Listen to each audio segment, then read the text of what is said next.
The feeling of being rich is surprisingly hard to hold on to even when income and savings grow year after year.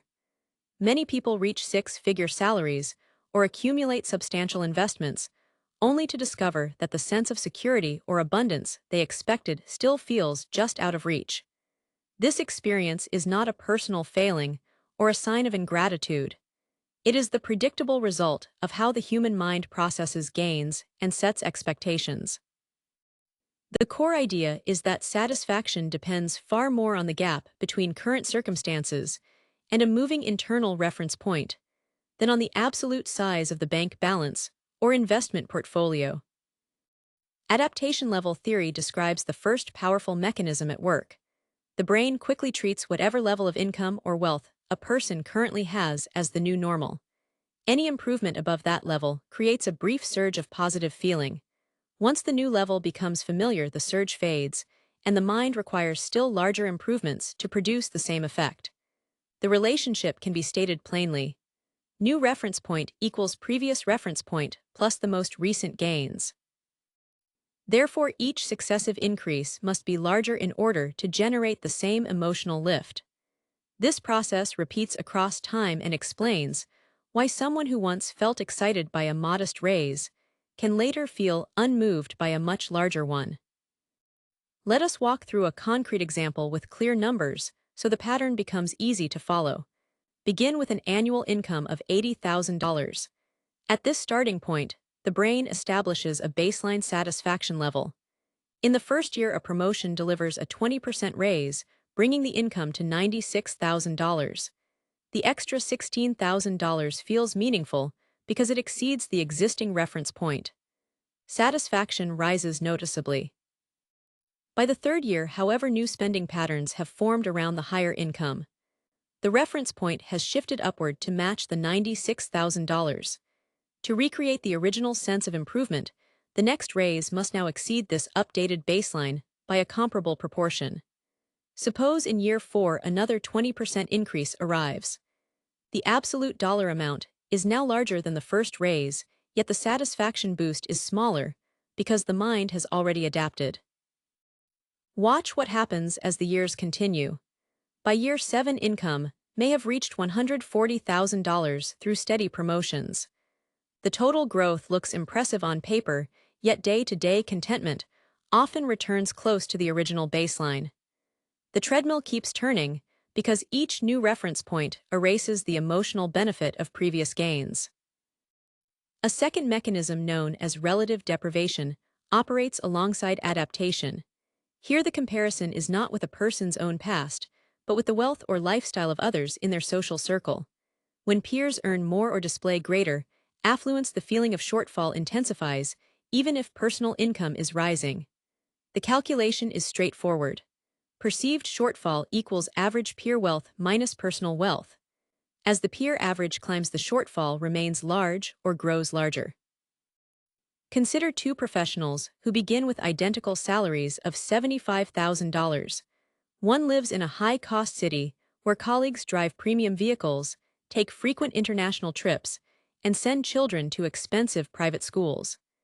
The other lives in a moderate-cost area among people with similar earnings and simpler lifestyles. Both receive the same percentage raises over 5 years. The first person experiences stronger relative deprivation because the surrounding reference group keeps advancing. The second person feels greater satisfaction with the same absolute progress because the comparison group moves more slowly. The math shows that identical income growth produces very different emotional outcomes depending on the speed at which the peer average changes. These two mechanisms together create the hedonic treadmill. Income and net worth can increase dramatically over a decade, while reported well-being stays roughly constant once basic needs are secured. The treadmill persists because both personal adaptation and social comparison reset expectations faster than wealth can accumulate. Studies in behavioral economics confirm that the brain discounts past achievements and focuses attention on the current gap between reality and the updated target. The result is that many people reach financial milestones they once believed would bring lasting contentment only to discover the goalposts have moved again. Neuroscience adds another layer to the explanation. Each financial gain triggers a dopamine response that signals reward. With repeated exposure to the same size of reward, the dopamine release diminishes.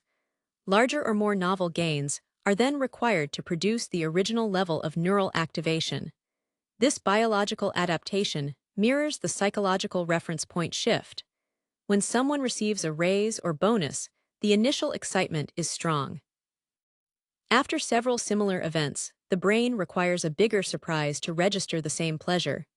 The pattern can be seen clearly when tracking satisfaction across repeated gains. Start with a baseline dopamine response to an unexpected $10,000 windfall. After 3 or 4 similar windfalls, the response weakens noticeably. Only when the windfall grows to $15,000 or $20,000 does the response return to its earlier strength. This cycle continues and explains why the same dollar amount that once felt generous later feels ordinary. Cultural conditioning reinforces the treadmill through constant exposure to higher standards. Advertising, social media, and entertainment present lifestyles that are several steps above most viewers' current reality. Each scroll or commercial subtly raises the sense of what constitutes a normal or desirable level of consumption. The reference point moves not only from personal experience, but also from these external signals.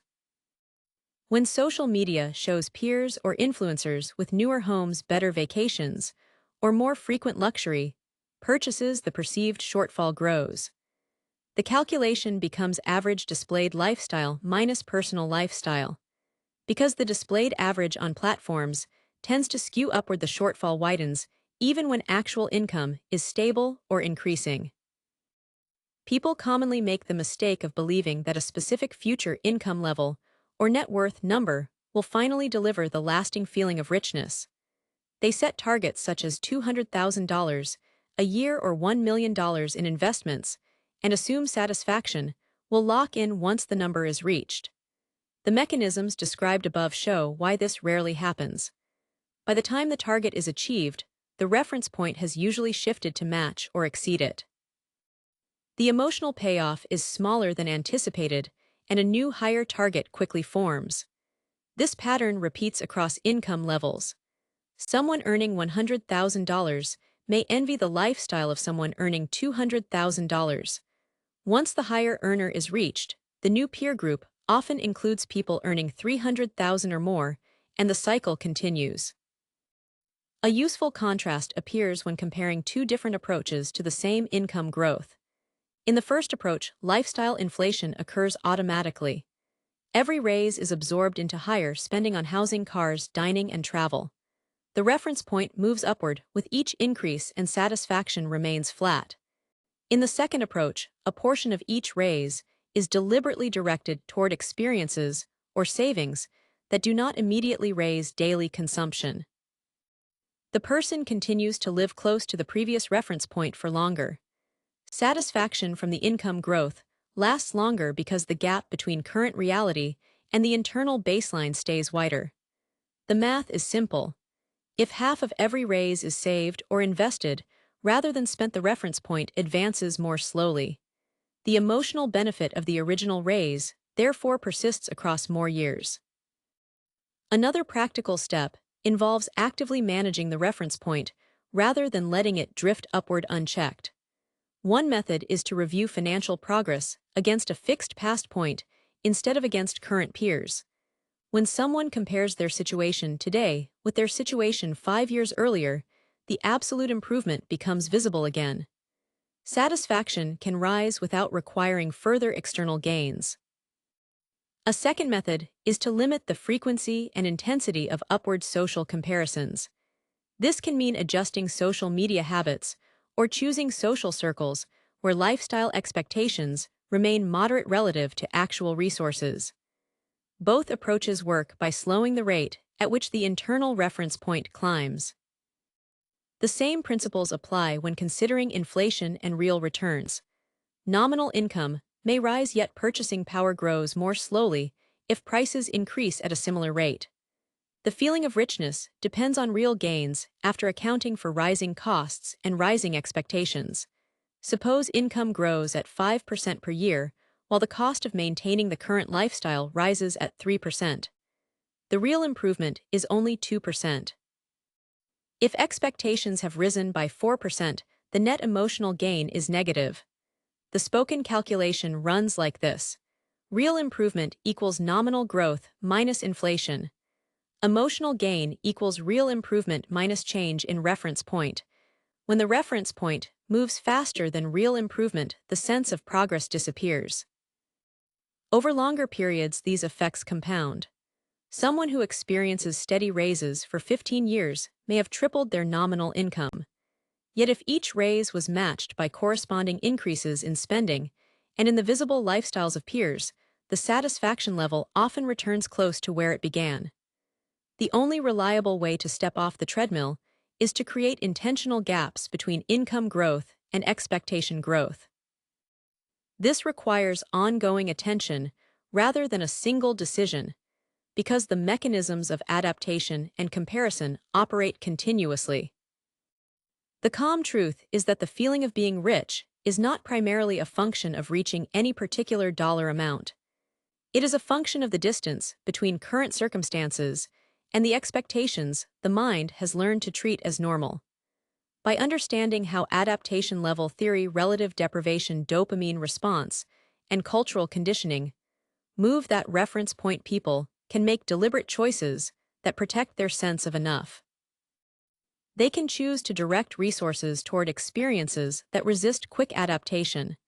They can curate their social environment to moderate comparison effects. They can measure progress against fixed past benchmarks rather than moving targets. These choices do not eliminate the treadmill entirely, but they slow its speed and create longer periods of genuine contentment with what has already been achieved.